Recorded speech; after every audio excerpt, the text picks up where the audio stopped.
Hello, dear viewers. Welcome to this educational program, which is intended for students of grade 12. In this lesson, we're going to revise set book questions from Module 1, Unit 1, entitled The Law. We'll take a short break, then we'll be right back. So stay with us.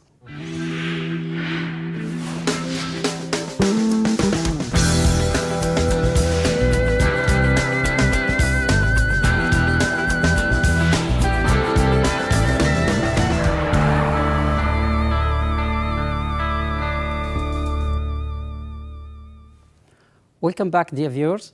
In this lesson, we're going to revise set book questions from Module 1, Unit 1, entitled The Law. So here is the first question from lesson number 1.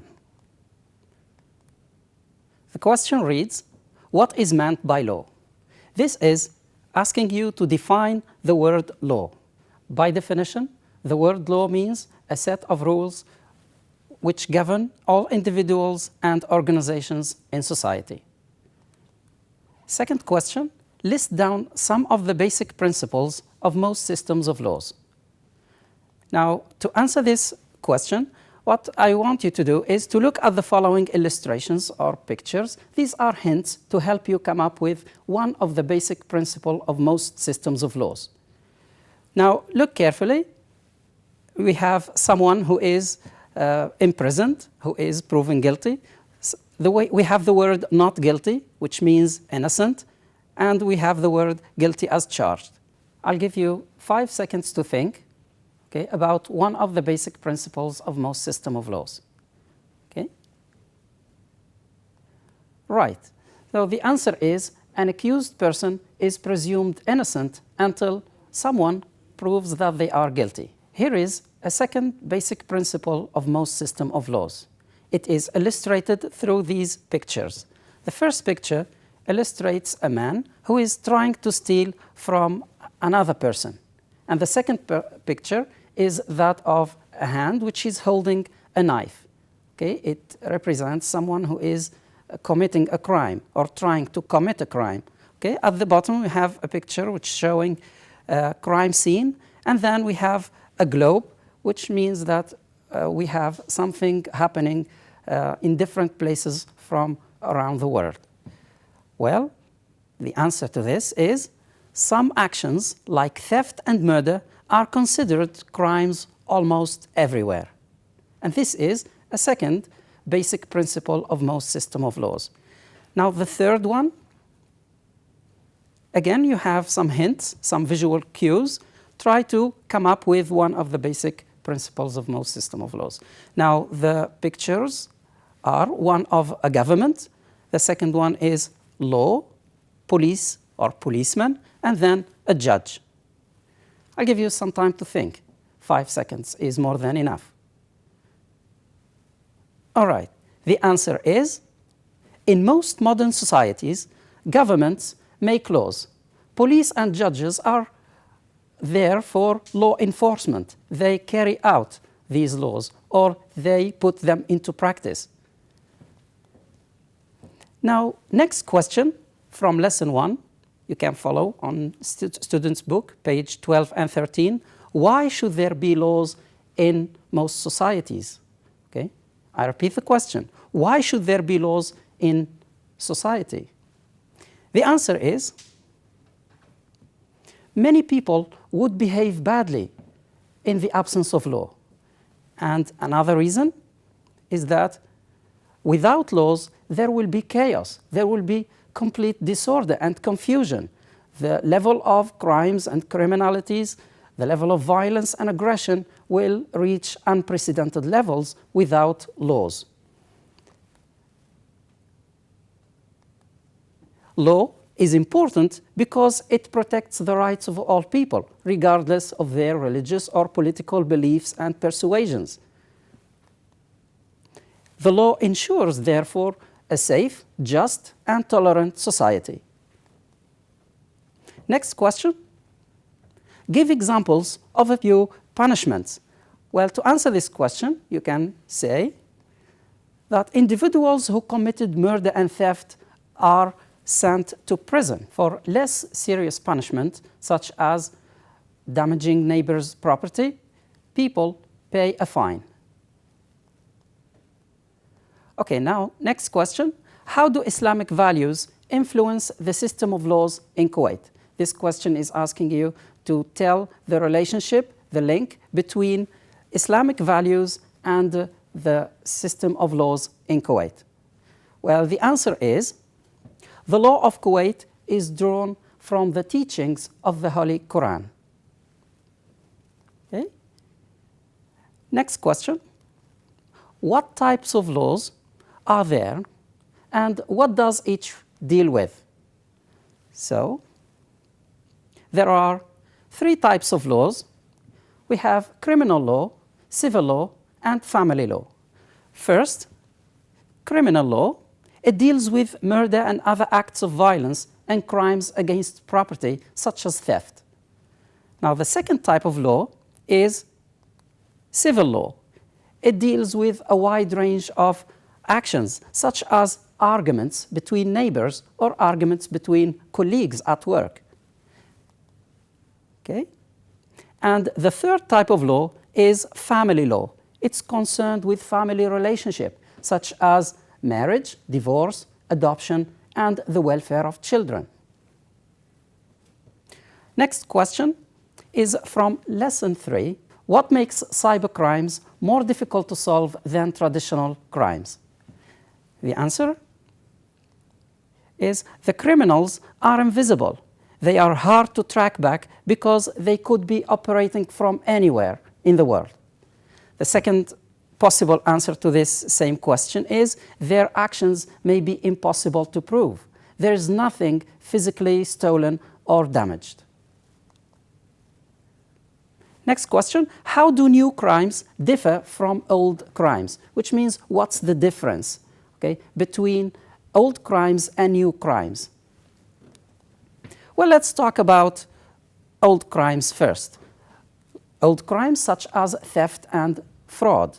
Now, for this type of crimes, criminals used to be in the crime site. If a criminal wants to break into a house, then he needs to be there in the site. However, in new crimes, criminals are using technology, which means that computers are used to commit crimes, like identity theft. And criminals may get into computer systems, may access computer systems from faraway distances, from remote places. Next question, what do people use the internet for? This is a straightforward question. It's easy to answer. Okay? People use the internet to buy things, all sorts of things can be bought from the internet. They can book holidays.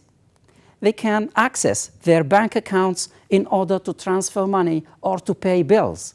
And also, we can use the internet to communicate with each other. Right. So, next question reads, why do criminals use the internet to communicate with each other? Okay, so now we are talking about the reason why criminals use the internet to communicate together. The answer is the internet can be used more safely by techno-criminals than face-to-face meetings. Another reason is that they use it to pass top secret or confidential information, such as passwords, okay, or plans. Also, they use it to plan or to mastermind crimes. Okay? So they collaborate together using the internet. The internet also allows criminals to access millions of internauts or computer users. Next question reads, public opinion is split between people arguing in favor of petty legal disputes being settled in courts and those who are against it. Explain or elaborate. This question is taken from lesson 7. And what is actually asking you to do is to state the arguments in favor of and the arguments against, taking legal matters or legal cases which are unimportant, insignificant, like arguments between neighbors or arguments between colleagues. These are unimportant legal matters. The question here is, should we take them, or should we go to the court of justice to persecute people who commit such petty legal disputes? The answer is, remember I said arguments in favor and arguments against. Those who are in favor of reporting legal disputes to the court argue that people should be held accountable, that people should be held responsible for their own everyday grievances. If someone does something wrong, then he should assume responsibility for what he did. And those who are against argue that these small cases, these petty and insignificant cases, clog up or block the court. The judge will be focusing on these unimportant cases, and they will leave the more serious crimes aside.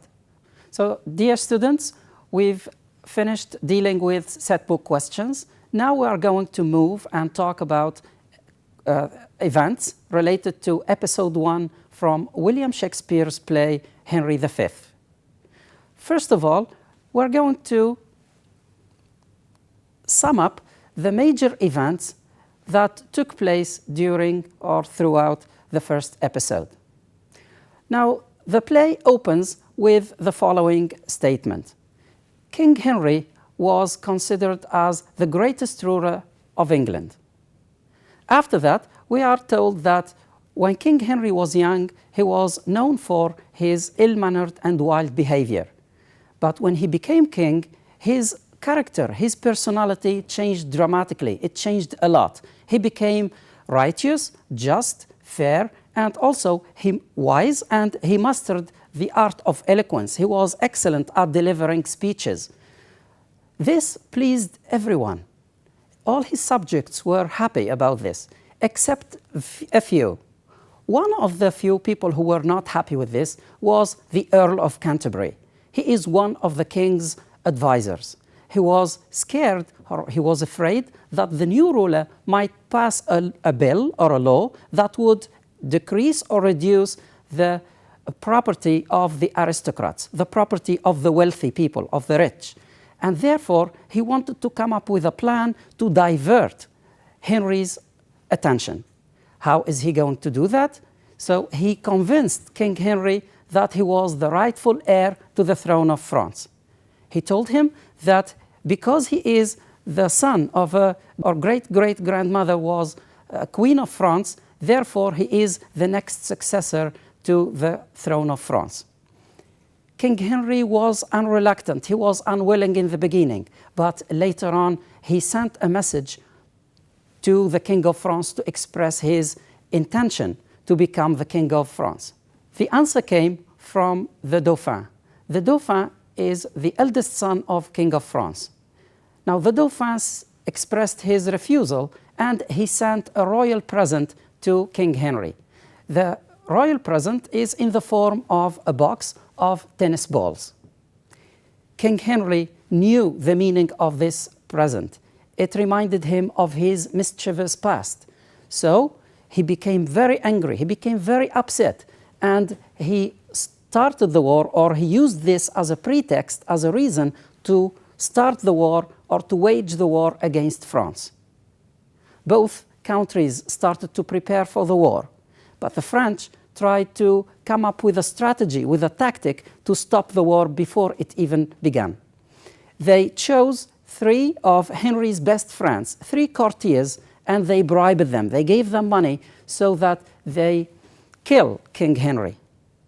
These 3 friends promised King of France to do that, but fortunately for King Henry, he was aware of the danger to his life. He arrested these 3 friends and he sentenced them to death.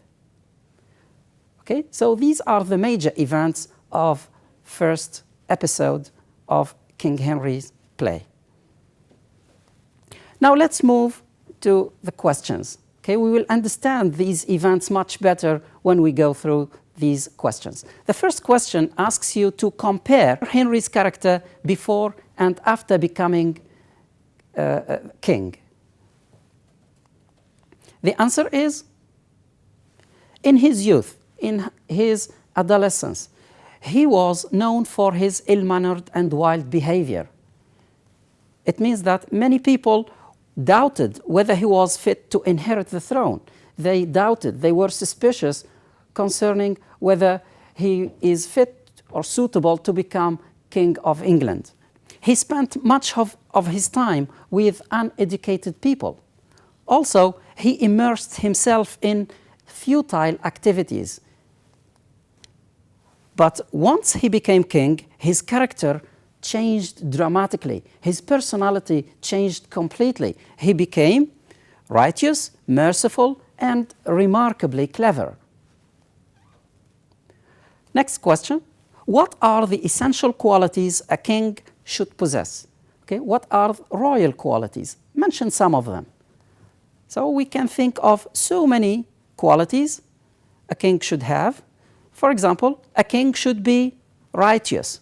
A king should be merciful, knowledgeable, wise, intelligent, just, generous. These are just a few. Next question. What started the war between England and France?